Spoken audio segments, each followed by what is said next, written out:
तपस्या वालों ने तपस्या करी और कंदराओं में बैठकर कोई संत बन गया, कोई साधु बन गया, कोई तपस्वी बन गया, कोई साधक बन गया, कोई उपासक बन गया। किस लिए? कि हम जन्म और मरण के प्रपंच से छूट जाएं। पर शंकर भगवान ने माता पार्वती की साक्षी में कात्यायन ऋषि से कहा कि जब किसी गृहस्थी के घर में एक बेटी का जन्म होता है और उस बेटी की परवरिश जब माता पिता करते हैं, बेटी के किलकारी जिसके घर में गूंजती है और बेटी के चरण जिसके घर में पड़ते हैं, जब कन्यादान होता है तब माता पिता फिर कोई जन्म नहीं लेते, वो माता पिता परमात्मा की शरणागति का सुख भोगते।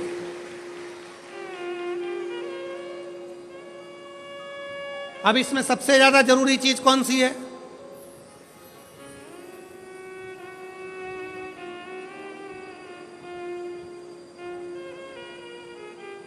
एक बहुत ध्यान देने वाला विषय है, थोड़ा ध्यान दीजिएगा। दक्ष प्रजापति के घर में 60 कन्याओं का जन्म हुआ। उसके बाद दक्ष प्रजापति भगवान से कह रहे हैं, देवी जी से कह रहे हैं, मां मेरे घर में एक लड़की और देना,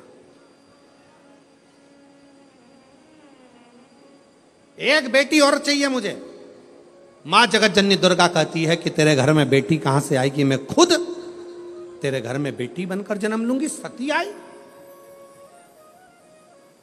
दक्ष प्रजापति ने शंकर जी का अपमान करा, दक्ष प्रजापति ने देवताओं का अपमान करा, दक्ष प्रजापति ने अपशब्द कहे, दक्ष प्रजापति ने गाली दी, दक्ष प्रजापति ने ताना दिया, दक्ष प्रजापति ने आड़ा टेढ़ा बहुत सारी बातें कही।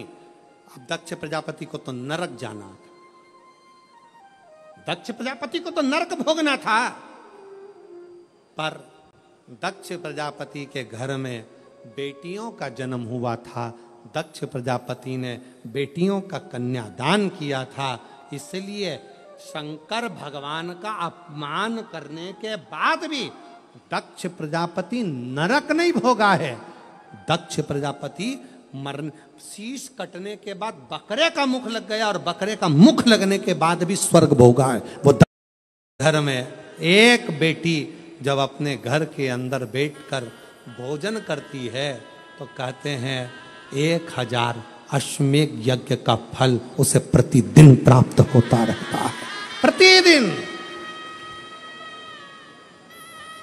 अरे दुनिया वालों से पूछो कि नवरात्रि में कन्या भोज क्यों कराते हो, दुनिया वालों से पूछो कि नवरात्रि में बेटियों को क्यों ढूंढने जाते हो, दुनिया वालों से पूछो कि नवरात्रि की अष्टमी और नवमी पर कन्या का पूजन क्यों करते हो। क्योंकि दुनिया वालों को यह मालूम पड़ना चाहिए कि देवी भागवत में लिखा है, एक कन्या एक बेटी जब किसी के घर में मुख झूठा करती है, एक बेटी एक कन्या जब किसी के घर में भोजन करती है तो उसके भंडारे कभी खाली नहीं रहते। इसलिए कन्या पूजन किया जाता है, इसलिए बेटी का पूजन किया जाता है।